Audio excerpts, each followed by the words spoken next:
Le SMCL, le Salon des maires et des collectivités locales, du 16 au 18 novembre 2021, en partenariat avec Pluriance, Mairie Urba et Cité Verte Europe, sur Radio Imo, Radio Territoria et Carbone Zéro la radio.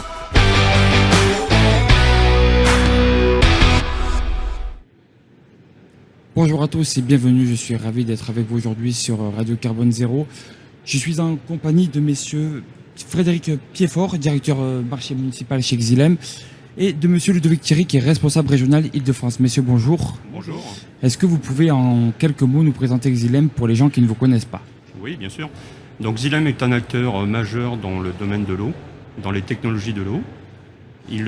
Au travers de ses produits et de ses services, il arrive à transporter, traiter, compter et analyser tout ce qui est eau usée et eau potable. En quelques actions concrètes, qu'est-ce que vous pouvez faire au quotidien? On peut donc aussi bien équiper des stations d'épuration. On peut également équiper tout ce qui est station de pompage, tout ce qui est station de traitement dans l'eau potable essentiellement. Et également maintenant nous prenons vraiment un virage vers l'apport de la digitalisation. Comment au quotidien vous aidez vos clients, vos partenaires à aller vers le développement durable? Donc au quotidien par rapport à la fabrication déjà de nos produits qui sont dans nos usines en Europe. Donc on utilise des produits recyclés qui permettent donc directement de produire des produits dans le développement durable et également dans le traitement de l'eau pour le développement durable pour optimiser les fuites d'eau, enfin en tout cas pour éviter qu'il y ait des fuites d'eau, donc vraiment préserver la ressource en eau puisque comme vous le savez actuellement c'est un des grands défis du monde de la réseau d'eau potable. Justement, comment vous filtrez les eaux usées ou les eaux de pluie par exemple? Est-ce que vous avez des systèmes différents? Oui, il y a plusieurs systèmes effectivement pour traiter et recycler. Comme l'a dit Frédéric, on est là sur toute la chaîne de l'eau, qu'on va du transport jusqu'à la restitution au milieu naturel, avec tout un système de pompage pour transporter l'eau, tout un système de traitement, que ce soit avec les UV, les ozoneurs, etc., pour pouvoir justement amener effectivement l'eau la plus propre possible au milieu naturel, la restituer au milieu naturel. Donc ça c'est sur la partie des eaux usées, et puis après sur la partie de l'eau potable, effectivement, on est là pour transporter et compter aussi l'eau, et aujourd'hui c'est le vrai défi, c'est de pouvoir y mettre ce qu'on appelle la smart technologie dans les équipements pour pouvoir les exploiter au mieux et optimiser au mieux les réseaux. Xylem a permis à Haut-de-Paris de rénover la station de traitement d'eau potable d'Orly. Vous avez d'ailleurs reçu pour ça un prix, donc le Water Project of the Year. Qu'est-ce qui vous a permis de gagner un tel prix? Je pense que c'était effectivement la technologie UV qui a primé sur ce projet. Donc on est avec une des marques du groupe qui est Vedeco. Effectivement, on a pu apporter l'expérience que nous avions, et puis surtout être capable d'apporter les paramètres importants que demandait Haute-Paris pour rendre l'eau potable la plus potable possible, évidemment. Enfin, pas la plus potable, l'eau potable à restitution aux Franciliens. Chaque jour, Haute-Paris traite et distribue en moyenne entre 5 et 6 milliards de litres d'eau. Est-ce que vous savez à peu près à combien de litres d'eau vous arrivez à économiser grâce à la rénovation et aux technologies que vous utilisez? Alors aujourd'hui, par rapport à l'optimisation de la ressource en eau, ce que l'on peut faire grâce à certaines de nos solutions et de nos services, on arrive à diminuer des fuites d'eau aux alentours de... On estime aujourd'hui qu'il y a à peu près 25% de fuites d'eau dans les réseaux. Et nous, on peut optimiser cette ressource et on arrive à diminuer des fuites d'eau aux alentours de 5%. Parce que justement, vous êtes associé, Xylem aux États-Unis avec la ville de Buffalo pour améliorer le système de collecte des eaux usées qui débordait d'environ 7,7 milliards de litres d'eau par an. Grâce à votre technologie, BlueXTM, ce sont environ 1,7 milliard de litres d'eau qui ont été économisés dès la première année, et une économie substantielle financière aussi, puisqu'elle est de l'ordre de 145 millions d'euros pour la ville. Est-ce que cela a donné des idées à d'autres villes, et à combien on peut évaluer un tel partenariat aussi? Oui, aujourd'hui, même en France, directement, il y a beaucoup d'intercommunalités avec lesquelles nous travaillons. Je ne sais pas si je peux vous les citer là directement, mais enfin en tout cas, par exemple, tout ce qui est le CEDIF, par exemple, on a fait une grosse recherche de détection d'eau pour eux sur des tuyauteries de DN1200 en eau potable, ce qui a permis de supprimer des fuites d'eau dans des secteurs complets, quoi. Donc c'est exactement le même principe que l'exemple que vous citez par rapport à Buffalo. Donc, sauf que là, c'était sur de l'eau potable directement. Justement, pour revenir sur Paris et sur la France, est-ce que vous avez des projets qui sont prévus avec d'autres communes, d'autres villes ? Oui, tout à fait. Oui. Tout au long de notre cycle de tous les ans, on est en train d'ouvrir cette porte à la digitalisation, comme je vous le disais, puisque Xylem a une expérience de plus d'une dizaine d'années, même 30 ans maintenant dans les produits et dans les services. Et maintenant, on commence à avoir beaucoup de produits connectés qui vont nous permettre justement d'ouvrir cette porte à la digitalisation. Et cette porte à la digitalisation va nous permettre donc d'optimiser les ressources en eau, d'optimiser l'énergie également, ce qui est très important pour aujourd'hui, optimiser l'énergie aussi bien au niveau des stations d'épuration essentiellement, qui est un gros cœur de dépenses pour les intercommunalités. Alors, grâce à toutes vos technologies, il y a des régions du monde qui sont particulièrement arides ou celles que l'homme a rendues arides, comme par exemple les régions où il y a de la culture de l'avocat. Est-ce que vous avez des technologies ou des moyens qui vous permettent de mesurer le niveau d'eau ou à contrario le niveau de sécheresse avec, comme par exemple, des capteurs ? Oui, tout à fait, comme je l'ai présenté tout à l'heure. Donc, dans notre gamme de produits et services, nous avons toute une gamme de sondes au travers d'une de nos sociétés qui s'appelle Analytics.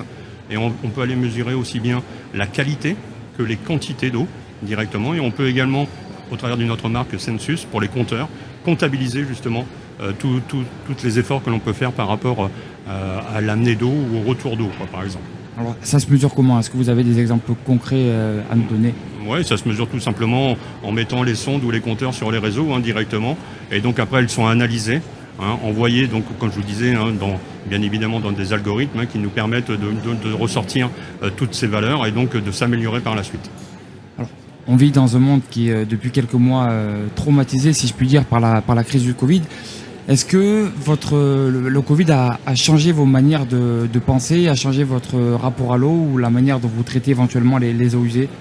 Alors très franchement, par rapport à cette crise du Covid, tous les acteurs de l'eau étaient toujours sur le terrain. C'est ce qu'il faut savoir quand même, malgré tout, puisque tout le monde a besoin d'eau potable, on rejette tous de l'eau usée tous les jours. Donc on a vraiment continué à travailler de la même manière. Bon, juste comme vous le savez, un petit peu plus avec le télétravail, qui est bien connu, mais autrement, on a toujours été très présents auprès de nos clients, qui eux-mêmes étaient d'ailleurs sur le terrain. Et donc, on a toujours réussi à relever leurs défis tout au long de ce cycle du coronavirus. Est-ce que vous avez éventuellement pensé des projets qui vont dans ce sens ? Peut-être éventuellement faire un système de collecte et de transformation entièrement digital ? Oui, on l'a fait. Donc, comme je vous disais, là, on est vraiment à ce tournant-là. Donc Xylem, depuis plusieurs années, développe et vend des produits connectés. Par exemple, toutes nos pompes sont connectées, toutes nos sondes, tous nos compteurs, qu'on parlait juste auparavant ensemble, sont connectés également. Je ne vais pas rentrer dans le détail de tous les produits, mais enfin tous les produits majoritairement sont connectés. On arrive donc à collecter ces données au travers de certaines applications. Ces applications donnent des données à des algorithmes, et ces algorithmes vont amener une aide à la décision à l'opérateur. Et cette aide à la décision de l'opérateur va lui permettre d'améliorer, d'optimiser son énergie, sur certains sites, sur des stations de pompage ou sur des stations d'épuration. Il y a quelques temps, Xylem a lancé un programme, le programme Xylem Ignite, qui est une initiative qui permet aux générations futures de s'engager pour résoudre les problèmes liés à l'eau. Est-ce que vous êtes soutenu par des collectivités lorsque vous entreprenez ce type de projet ? Écoutez, aujourd'hui, Xylem Ignite est un nouveau programme qu'on vient de lancer maintenant, il y a 2 ans de ça. En effet, on a eu une deuxième session cette année, dans lequel il y a eu plusieurs équipes de jeunes qui ont participé avec nous pour relever des défis et surtout pour proposer des solutions à des collectivités justement pour optimiser ce dont nous venons de parler juste auparavant. Donc il y a certaines collectivités qui nous suivent par rapport à ça pour justement prendre en charge toutes ces solutions qui sont développées par ces jeunes qui sont beaucoup plus maintenant sensibles au défi de l'eau. Vous avez, il y a quelques mois, été associé à Puma, donc qui est une marque de sportswear, et au club de football de Manchester City, qui possède une aura mondiale. Et Puma s'est notamment inspiré du problème lié à l'eau pour créer son maillot away, donc son maillot extérieur et cette saison pour Manchester City. Vous avez également installé une tour d'eau qui permet à plus de 1800 personnes d'accéder à l'eau filtrée en Inde. Dans ce monde, le football a un pouvoir tel qu'il était pour vous impossible de passer à côté pour délivrer un message ? Oui, en effet, je pense qu'aujourd'hui, tout le monde est de plus en plus sensible à ces défis de l'eau. Comme vous le disiez, en exemple, Manchester City, nous avons fait un partenariat avec Manchester City, justement, pour sensibiliser, pour passer des messages beaucoup plus forts à d'autres personnes que nous, on pourrait le faire, par exemple, comme les collectivités en direct, pour passer des messages lambda, on va dire. N'importe quelle personne peut entendre ces messages et on peut le voir d'ailleurs sur les terrains de football directement. Mais donc grâce à Manchester City, on a encore développé notre image puisque eux-mêmes s'impliquent dans la ressource en eau, pour l'optimisation de cette ressource en eau. Et donc vous parliez des tours en Inde. Donc là également nous avons un programme Watermark qui permet d'aller installer des tours d'eau dans différents pays. Bon, il y a l'Inde, mais il faut savoir également qu'on peut aller en Asie, au Cambodge, par exemple, ce qui nous permet donc d'aller amener de l'eau directement eau potable au travers à des écoles, à des hôpitaux, dans des pays un peu plus défavorisés. Et ça, c'est grâce à notre programme Watermark que nous avons mis en place. Là, tout le monde peut y participer directement en collectant. Donc, on avait mis en place, par exemple, des jeux concours en collectant des gouttes d'eau qui permettaient donc d'avancer, de faire beaucoup plus, d'avoir des points, on va dire. Et ces points, ça nous permettait de financer justement ces tours d'eau dans ces pays défavorisés. Alors, d'ici 2050, il est prévu qu'environ 40% de la population mondiale soit confrontée à une pénurie d'eau. Alors, pour y remédier, la société Watergen a notamment créé une technologie qui utilise l'humidité dans l'air ambiant pour en faire de l'eau potable accessible partout dans le monde. Est-ce que vous aussi, vous travaillez sur une technologie qui, dans le futur, va révolutionner notre rapport à l'eau potable ?